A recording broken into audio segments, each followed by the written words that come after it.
AP. Welcome back to it. Welcome back to our first flip of the second quarter. Thank y'all for being so chill about me, giving me time to clean out my computer and make sure I got rid of whatever the heck was actually messing me up. For some reason, it just would not record. But the biggest thing about it, though, in general, is we're going to keep rolling forward with the major effects of the Reformation period, right? So we're going to pick up right where the first quarter left off, right? And the first quarter left off talking about the effects of the reformative period, right? So we talked about Martin Luther, John Calvin, John Knox, the Puritans, Henry VIII, all this other stuff, Bloody Mary, all that kind of crazy stuff. We went into all that. We talked about the Catholic Reformation, right? We talked about the Council of Trent and all that stuff. Now, while the Catholic Counter-Reformation is going on, you're going to see the growth of a big theme that we're going to talk about today, which is religious warfare, right? And we're going to get into that really, really intensely, and it's going to kind of be a big guiding theme going into our next unit, which is going to be about absolutism, right? And remember,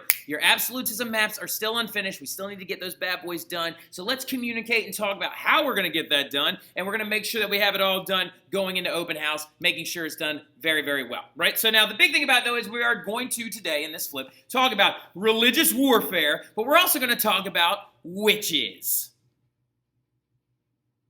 Just try. I'll get you, my pretty, and your little dog, too. Not those witches, though. More like these witches that you've already learned about. What say you, Corey? Ma. Wait. Yeah, shout out Mr. Roddick. Now, the big thing about it, though, in general, is let's start off with that religious warfare component, right? So we're mainly focusing on the religious warfare that is going to be breaking out throughout the European continent between Protestants and Catholics, right? That's right. Nobody would ever believe that Christianity and Christian sects during the 1500s are going to be like, oh, I like Jesus this way, and then they're going to be like, I like Jesus this way, and then they're going to kill each other. But they did, right? So the big thing about it, though, going into it, is following the end of Charles V's conflicts in Europe, right? The big wars that began to break out, the new sects of Christianity and stuff like that. We are going to be seeing a lot of violence going on all at once, right? So in 1556, Charles V abdicates, right? Lutheranism is going to be formally recognized in the HRE. That's at the Peace of Augsburg, right? Maybe we start off this entire flip with y'all writing that down, right? Remember, we got to have our marquee date. Right? We got to have our big marquee dates. You hang your hat on the dates. You know the Reformation started in 1517. You know that the Habsburg family is going to split in 1556. And we have another really big thing that's going to kind of mark the end of the Reformation period in general in the middle of this new unit, okay? So following the end of Charles V's conflicts in Europe, now chronologically we're going to be jumping around, okay, because this is Europe and you have to truly understand this stuff, not just try to remember all of it, right? There's a huge difference between remembering and understanding, because if any of y'all have ever seen this Bloom's taxonomy chart right here, anybody can remember, but to truly understand something is really, really a big difference maker and stuff like that. And that's the science of how people learn. All right, so now getting into it, though, what's swirling around is a lot of these different continents and these different countries in Europe are beginning to refer to each other as agents of Satan, right? So the big thing about it, and why I always put that quote up there, is several different French writers by this point, notice I'm saying French, so let's focus in on France, are referring to each other, Protestants and Catholics, as this concept of agents of Satan, right? So they're beginning to look at each other as being truly evil. Well, France is an interesting little conundrum, right? Because you got the Holy Roman Empire right next door that's being embroiled by religious violence, the Schmalkaldic War and the Schmalkaldic League and stuff like that, and it's good to keep that in the back of your mind. Now, in France, it was underneath the rule of this guy named Francis I. Francis I is going to be this goofy-looking king and stuff like that that has a very, very, very big nose in this one portrait, which is absolutely ridiculous. Francis I, who is also a huge rival of Henry VIII, right? To give you some context on Francis I and stuff like that of France, he is a Valois king, right? So maybe write that down somewhere nearby his name. Valois king. He is one of the last Valois, right? And the Valois family was historically, genetically very weak, right? Genetically very weak. We're gonna had members of it go insane, his great-grandfather, right?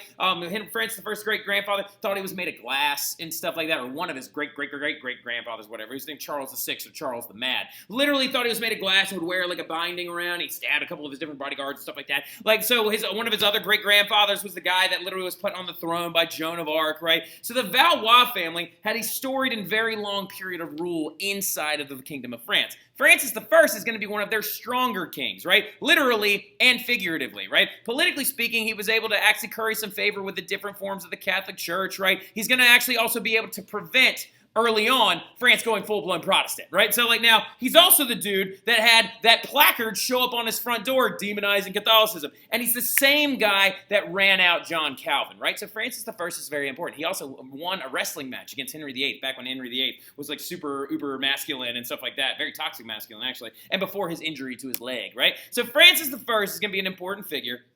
And he's going to be wildly wealthy, right? So something to focus on with Francis I is he's going to be the guy that during the Reformation, while it's going on in the Holy Roman Empire, while Luther is actively doing all this stuff, and pre-John Calvin, he's going to be the one that kind of tamps it down a little bit, right? He's going to keep it like France from going full-blown Protestant early on. And like I said, he's phenomenally wealthy. Remember this guy, that $60 million salt cellar, right? That $60 million salt shaker? It was his, right? He was the one that bought it. Francis I is the one that bought it. He also lived in massive chateaus that were all over France and stuff like that. And he has a good demonstrative value of the growth of monarchical power, right? Something you need to remember going into the 1500s is that monarch's power is beginning to grow, right? He's also very famous for having this bad boy hang in his bathroom, right? So that's the Mona Lisa. None other than the Mona Lisa hung in his bathroom and stuff like that because he so admired the work of Leonardo da Vinci, right? So going into it, though, in general, what's going to happen is Francis... What the heck did I just do? What did I just do? Where are you going? What are you doing? All right, so stop that. All right, so here we go. There we go. Sorry about that.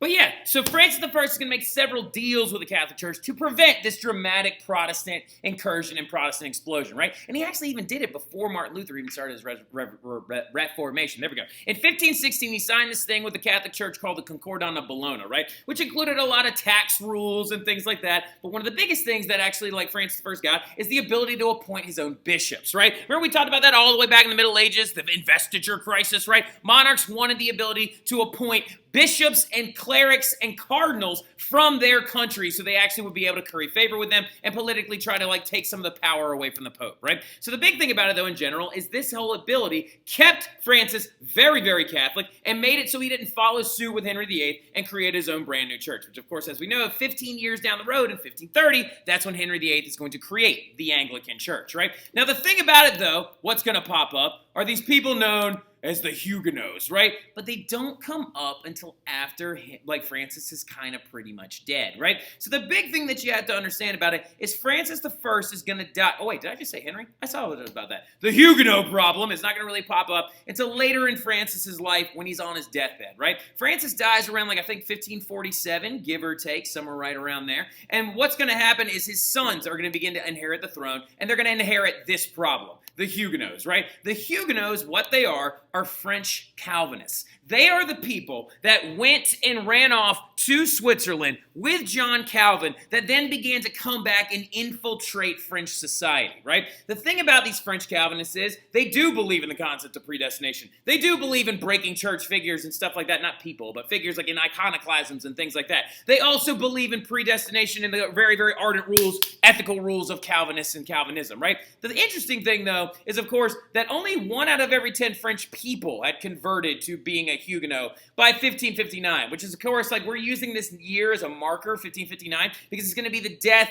of Francis I's oldest son, right? So when Francis I came to power and stuff like that, he rules, he does his thing. He has several sons, but one of them that comes to power, the one that ends up coming to power, his oldest son, the surviving son anyway, is Henry II, right? Henry II, throughout his rule, is going to start dealing with the popping up of these Huguenots. And 1 out of every 10 French people, by the time he died, is going to become Huguenot, right? And he has a very interesting little thing about how he died. Actually, a funny little fact. Henry II actually got stabbed in the eyeball with a lance, right? Henry II apparently wanted to demonstrate how manly he was after he actually, like, did this peace with Philip II. Remember the same guy that married Mary, like Bloody Mary, right? That same dude. Spanish Armada guy. That same dude, right, is going to actually celebrate peace with Spain due to the fact that Philip is not going to have a very big navy after he tries to go and fight Elizabeth, and he loses. He tries to celebrate this thing by jousting and trying to be very, very Henry VIII-like and demonstrate his virility and stuff like that. Well, just like Henry VIII in the 1530s got stabbed in the thigh with a lance, what's going to happen to Henry II of Valois, he's going to get stabbed in the eyeball with a shard of lance, right? He's going to get an infection, tiny splinters are going to penetrate his brain, it's going to get all pussy and stuff, and he's going to die, right? But when he dies, okay,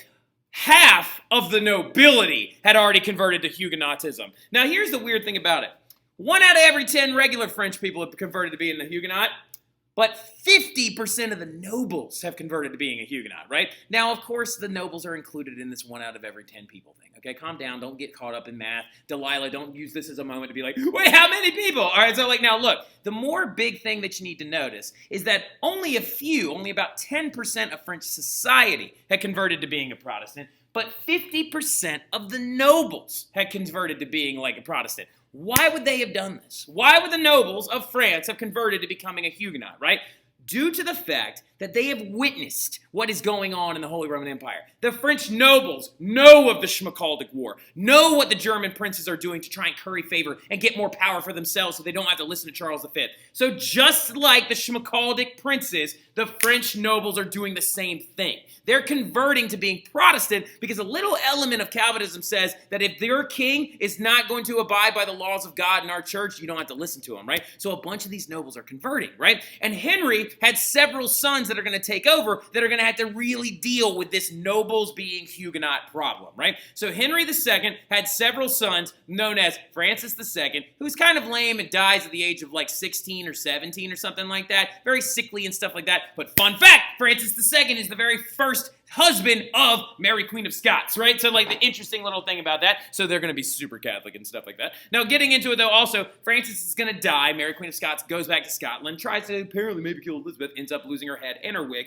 Like so, but getting into it though, also, later on another guy comes along named Charles IX. That is going to be Henry's second oldest son, and then his third oldest son is Henry III. And all three of these guys get to lead. But the thing about it is, we're not as worried about those men as we are about Henry II's wife, okay? So Henry II, the guy that died from a lance blow to the eyeball, his wife is going to be far more important, far better, far politically stronger than all of her sons. And she's going to serve as queen regent for several of them because a bunch of them came to power when they were like 9 and 10 years old, right? So, and you can't let a 9-year-old rule over France. That's silly, right? That's dumb. So the thing about it, though, is it's all very important of who she is, right? Look at the name of this ice queen. The woman that set the standard for intense female figures throughout all of European history. Her name is Catherine de' Medici.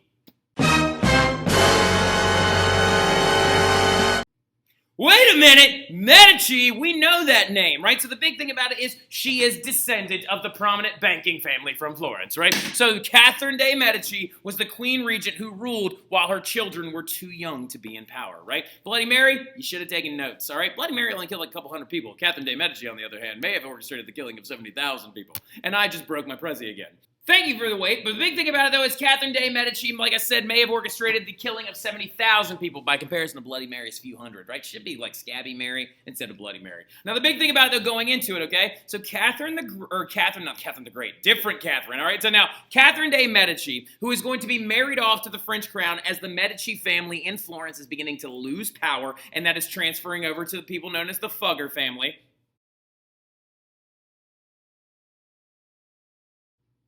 The thing about it, though, is in general, is that many French nobles are beginning to convert to Huguenotism for political and anti-monarchical reasons, right? They're converting over, she's losing the nobles, they're trying to do this so they can take power during this crisis moment of France, right? Why would the nobles choose this time to do it as well? Mainly due to the fact that they see weakness in the monarchy, right? They're like, oh, Francis I is dead, and so is Henry II, his son, who got stabbed in the eyeball, and now we got all these, like, young kings and stuff like that. So that is their moment to start converting, right? So the thing that ends up going down as well, they're also like, oh, just like the Schmalkaldic princes, we're going to do this, and we're going to be able to take power and jockey for position, right? Now, what's going to happen, though, under the reign of Catherine de' Medici and underneath her young son, Francis II, right, who was, of course, married to Mary Queen of Scots, there are going to be several iconoclasms and a couple of early massacres, right, that she, Catherine de' Medici, has to deal with and figure out what she's going to do, right? Now, remember, an iconoclasm is when, like, a Protestant would run into a Catholic church and break a lot of stuff that they thought was a false image of God, right? So we know that, all right? So, like, but there's also going to be a couple of early massacres, right? Where some of these uncles of Mary Queen of Scots from the very, very powerful Guise family of France is what they're called. Guise is spelled G-U-I-S-E. So the big thing that's going to happen is they perpetrate a couple of early massacres, right? The Guises are, like, trying to be the most dominant prominent noble family. They're going to be the ones that start advising a lot of the young sons of Henry II and the Valois kings and stuff like that. And they actually led a couple of early massacres, like the massacre of Versailles is a very, very big one, where literally underneath the Guise leadership, they just go into a Protestant church and murder hundreds of people. Thanks a lot, guys. So what are these Huguenot nobles, these Protestant nobles, going to do when a bunch of their people are being shot? Oh, well, they're probably going to pick up guns and start shooting at each other, right? Now, funny enough, guns during this time period were really garbage, really, really crappy guns. So that's still much more death by pike and sword by this point. But the thing about it is these iconoclasts and many other things, including these early massacres, mostly the early massacres, less than the iconoclasts, are going to lead to a lot of armed violence, right? So you're going to see Huguenot nobles pick up arms, assemble armies, and fight against Catholic nobles. So what we really have on here is, listen to me carefully, French civil wars based off religion, right? Which is a very, very big thing. The Huguenots, okay, are going to actually be publicly executed by some of the French nobles, royals, and monarchs. There's going to be this whole other thing going on with this thing called the burning chamber, which they're going to like burn a bunch of them at the stake. And this is going to be referred to as the First French War of Religion, the First French Civil War based in religion. France is going to even have 2 more subsequent ones of these as well, mostly due to the fact that these very weak sons were unable to find compromise between these different Protestant sects, right? So the thing about it is the first through the third French civil wars based on religion, or the French Wars of Religion, are going to result in a heck of a lot of death, a lot of property damage and destruction, and just an obvious symbol of the clash between noble monarchical forces and then the noble Protestant forces, okay? So the largest results of this, though, is that every single one of them is ending in basically a stalemate, right? What's basically going on in this thing, what a stalemate is it's like a deadlock between armies. Like, no one's really winning and no one's really losing. People are just dying, and they're throwing human death and suffering at each other, right? Thanks, guys. Appreciate it. Let's just throw poor people at each other. Now, the thing about it, though, as well, is what you're seeing is that the Huguenot nobles are refusing to go back to being Catholic. So you're seeing a lot of very important cities fall into the hands of Huguenot nobles, and they're taking it over, and they're becoming Protestant strongholds, right? Some of these places include places like La Rochelle, which is going to become very important later on, Cognac, Montauban, the Bourbon area, the area of Burgundy, and also a lot of southern France, right? So right around where Marseille is today. So a lot of those major areas are falling into the hands of Protestant leaders. So this is smelling a lot to me like it's not going to be the end of these wars, right? The first through the third ones were, of course, caused by that early violence, and Catherine is going to try and bring peace multiple different times. She signs a bunch of edicts. She tries to say, hey, if you want to like be Protestant, go be Protestant, but don't prevent Catholics from actually practicing in your cities and stuff like that. Catherine actually tried to stop the violence multiple times, right? And remember, she is Queen Regent and advisor for not 1, but 3 of her sons, Francis, Charles, and Henry, okay? So going into it, though, Catherine is faced with a problem. Francis is going to die. Francis II, her son that was married to Mary, Queen of Scots, she goes off back to Scotland, right? What's going to end up happening, though, is she wants to try and figure out a way to stop this violence. So advising her son, Charles IX, they decide to have a royal wedding. And Catherine comes up with this genius idea. She's like, why don't we take one of the Huguenot nobles and marry them to one of our family, the Catholic rulers, right? This was preceded by Catherine advocating for religious tolerance, allowing Protestant advisor to return to her very weak son, Charles IX, and then I think it's Cognac is what the guy's name was. And also, the Catholics are very furious about this, right? So we see Catherine dealing with a very fragile political situation, right? So what's going to end up going down is she's going to take her daughter, her oldest daughter, Margaret of Valois, right? And she is going to have her married to a very prominent, Protestant noble, okay, by the name of Henry of Navarre. And Navarre is way down in southern France. Henry was an ardent Huguenot, but what's going to happen is Catherine goes up to him and says, look, I'll let you marry my daughter, which will put you in line of royal succession if all of my sons for some reason die, right? Spoiler alert, they do. All right, so now, but what happens is Henry of Navarre wants to marry in because he is a Protestant. But what he has to do, according to Catherine, is she says, you must convert, right? You have to convert to Protestantism to try and bring peace from the Protestant nobles and to try and bring peace back to understanding that France is a mostly Catholic country, and then also you have to be a just ruler, right? And so Henry agrees, he converts to Catholicism, goes off and marries Margaret, right? Well, the thing about it is this massive wedding was a really big deal, and the Huguenot nobles viewed this as a huge victory. So hundreds of these Huguenot nobles are in attendance at this wedding because they're like, one of our guys is marrying into the royal family, la la la. So they feel like they have won, right? So a bunch of the Huguenot nobles show up and they're in attendance at this wedding, right? And so then brings around this day known as the St. Bartholomew's Day Massacre, right? In 1572, 3 days after the wedding, right? Because the Huguenots were there, and the Catholic nobles were also there, and they saw this as their opportunity to try and kill all of them, right? So the big thing was they were like, wait a minute, they're all here. Let's murder them. So what ends up going down is that 3 days after the wedding, a massive massacre broke out after an assassination attempt, right? So you see right here where I said that Catherine did a good thing and allowed a Protestant advisor to return to her son. There was this guy named Coligny who actually became an advisor to her son, Charles IX, who was the king of France at the time. Very weak guy, very weak king and stuff like that, and Coligny was his advisor. Well, the Guise family did not like this at all and decide to shoot him. They shot at him, didn't kill him the first time, but what's going to end up happening is Catherine does not handle the situation very well, and the people of Paris are going to mob, right? They're going to mob, egged on by the Catholic nobles, and they're going to murder the Protestant nobles, right? You literally can see back here in the background, that is Catherine right there, de Medici, looking over top of a group of dead Protestant nobles, right? And there's a very, very famous picture of her, actually. Catherine, St. Bartholomew, Day Massacre. There's a very famous picture of Catherine literally looking upon the bodies of all of these different nobles that were actually thrown out of the Hotel du Louvre, which is now, of course, a very, very big art museum. And so that. And look at all these dead bodies that she's looking upon, and she's dressed in all black. There is her very weak son in the background, Charles IX. And as you can tell, Catherine de Medici was faced with a choice in this moment. How should she handle this situation? Should she stop it or should she keep it going? And the thing is, she decided to let it happen, right? So she just let it happen. And literally 3,000 people were killed in the city of Paris alone. And we believe that 70,000 people throughout the entire country of France are going to end up dead. Henry of Navarre, this guy that converted to Catholicism and married this woman, was just like, what the front door is this noise? And decides to unconvert from Catholicism and go rejoin up his Huguenot buddies. And of course, now we got a bunch more wars of religion. So after the St. Bartholomew's Day Massacre, you're going to see the massive breakout of a huge set of wars that are going to last for over 15 years, right? So the big thing that goes down is religious wars are going to rage throughout France. The 4th through the 7th wars. All the while, Henry III, new king of France, because Charles IX died, right? Now, Charles IX is going to die, and the last living son of Catherine de Medici is going to come to power. Henry III was his name. And France is going to almost completely collapse due to the fact that you're going to end up with a very strange situation.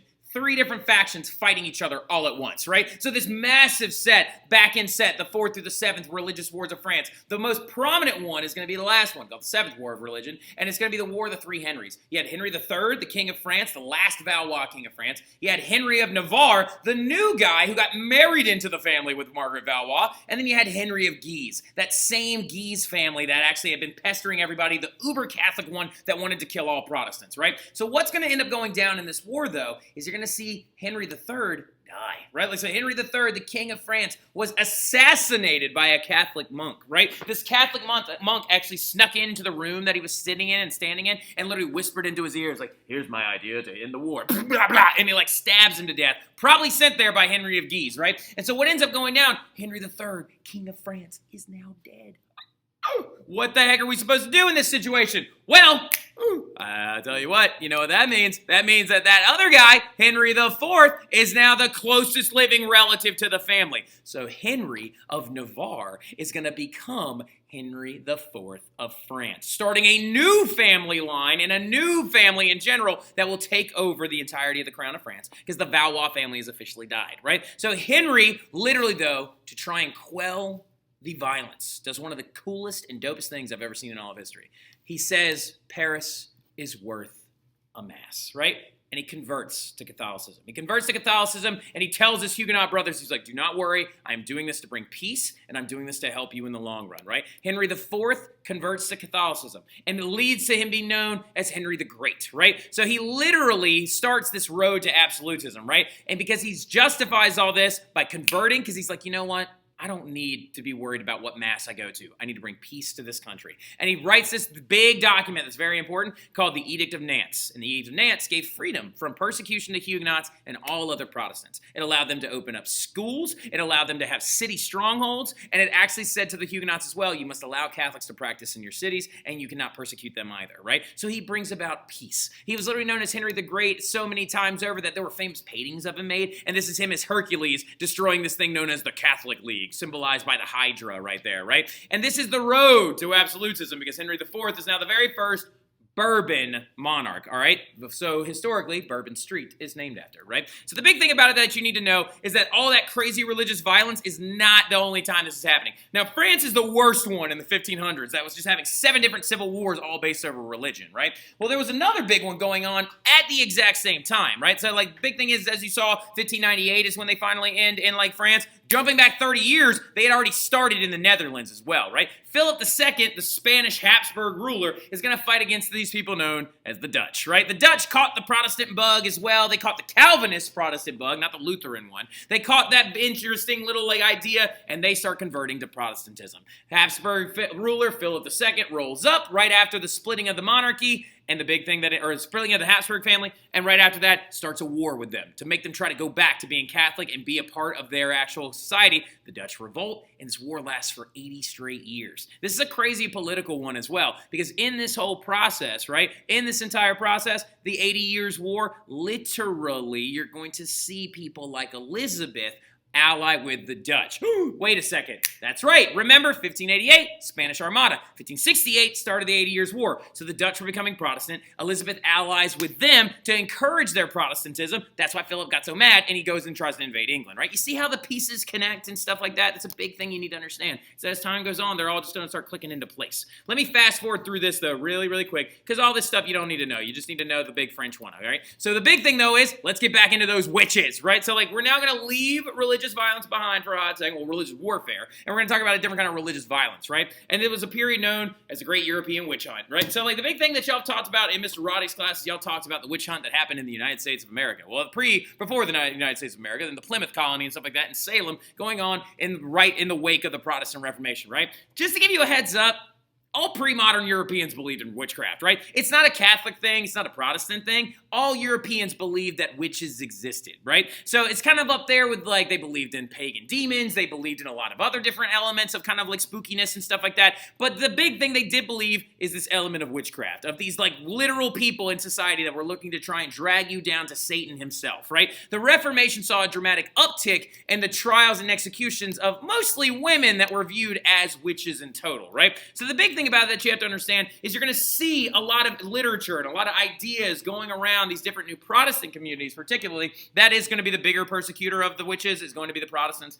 So, like, it's not just a Protestant thing, but some Catholics did as well. So, like, they're going to actually accuse women of flying through the air and stealing babies and apparently going out into the woods to commune with the devil, right? So who are we mostly accusing of this? We're accusing mostly women and things like that. And as you can see, notice I said literature because this is literally quoted from a very, very early text called The Witch's Hammer by Heinrich Kramer. There's going to be the proliferation of written materials talking about witches, right? So this is going to be a form of propaganda, okay? So what you're going to see is people starting to now write books that can be printed in pamphlet form that can actually be like a guide to how to find witches. And the most famous one is this one called The Witch's Hammer, right? By Heinrich Kramer, who literally like made a how-to guide to find a witch in your area, right? So the thing about it though in general is with Heinrich Kramer's ideas, after the religious wars, over 100,000 to 200,000 people will be tried for witchcraft, and over 40,000 people would be executed, right? Because you're seeing the growth of this craze that's going on throughout Europe of trying to identify, hunt down, and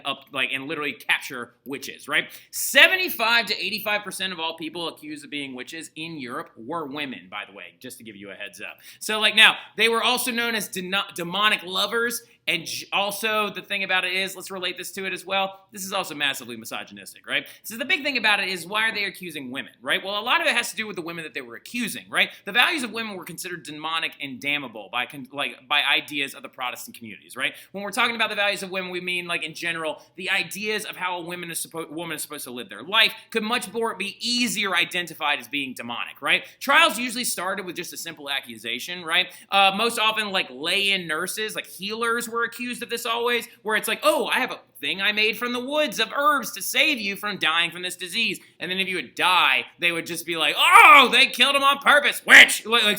Or healers in general. Widows were oftentimes accused of being witches as well, especially if they lived kind of outside of society a little bit. And a lot of times what would happen is this very, very weird trial process. They would bring the women in and literally force them to, like, strip down, and they would look for marks of the devil, which could be like birthmarks or moles or anything like that. And then they would begin to torture women, saying, confess to being a witch, confess to being this witch, confess. And what a lot of people are going to do when they're being tortured is they're going to admit to anything to make you stop, right? Now, and oftentimes that would lead to a later on execution, right? 50,000 people, mostly women, were accused of being witches and actually executed. Most of this is going to go down in, like, Germany, like in areas of, like, the Holy Roman Empire, Bohemia, Czech Republic, places like that. And this is actually opposed to the 24 people that died in the United States, right? Because 19 were hanged, and then, like, I think it's something like 6 people died in custody. Now, this would not actually even stop, though, until around 1700, which is absolutely disgusting, because literally, this was just like a hunting of women. But the big thing about it is, just know that the Great European Witch Hunt was a very, very real thing, and we're going to wrap it up right there, and I'll see y'all in class. Y'all have a great one.